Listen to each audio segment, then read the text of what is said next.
M. Legault? C'est leur plan à eux. Ils ont la juridiction sous l'accord Canada-Québec de présenter aux Québécois des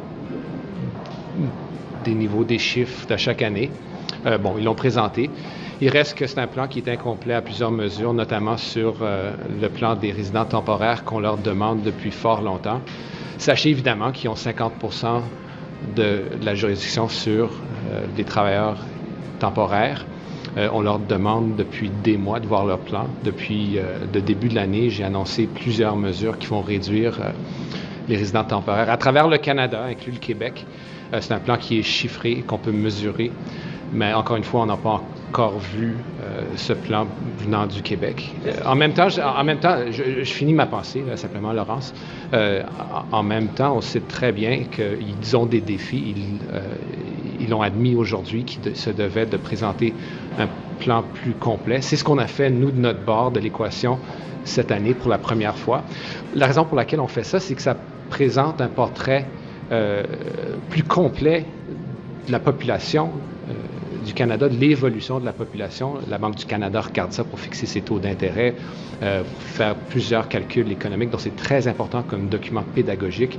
Évidemment, pour la planification des provinces dans leur infrastructure, une des demandes de notre révision stratégique qu'on a annoncée l'année dernière, c'est que les Canadiens s'attendent à ce qu'on arrime mieux nos infrastructures avec la venue de nouvelles personnes. Donc, c'est très important. Je salue un peu la volonté d'aller à travers au Québec cet exercice pédagogique que je respecte, mais en même temps, le plan qu'ils nous ont proposé sur la réduction, c'est-à-dire leur part de la responsabilité, laisse entièrement à désirer parce qu'on n'a pas reçu de plan, impossible de le chiffrer.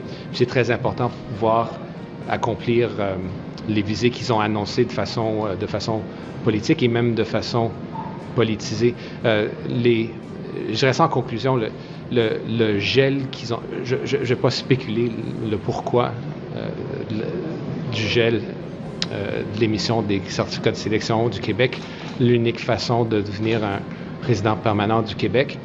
Ils ont peut-être émis trop de certificats, je ne le sais pas, je l'ignore, c'est une question qu'il faudrait leur poser, mais ça n'aide en rien la potentielle réduction des résidents temporaires parce que les gens qui sont là en train de sécher, ils vont devoir rester des résidents temporaires entre-temps. Il y a un certain malheur là-dedans parce que dans le programme d'excellence étudiant, c'est-à-dire l'expérience québécoise des étudiants qui parlent le français, des francophones, il y a des gens qui sont là, qui s'attendaient à être des résidents du Québec qui vont être un peu laissés pour compte. C'est la semaine de l'immigration francophone, la semaine prochaine. J'ai mis des cibles très agressives dans mon plan, c'est-à-dire de monter jusqu'à 10% dans les communautés francophones en dehors du Québec. Je serais même prêt à accueillir ces gens-là parce que c'est des gens brillants, c'est des gens qui pètent des scores incroyables dans les qualifications. Donc, je ne vois pas pourquoi on ne les accueillerait pas en dehors du Québec parce qu'on a besoin de francophones dans les communautés en dehors du Québec. Donc, on pourrait le faire, mais c'est une piste de pensée. Francophones qui ne sont pas acceptés au Québec, aller ailleurs au Canada? Bien, il y a de la place. Il y a de la place pour eux. On a un devoir important au Canada de s'assurer que les communautés francophones en dehors du Québec puissent s'épanouir. L'immigration, c'est une piste.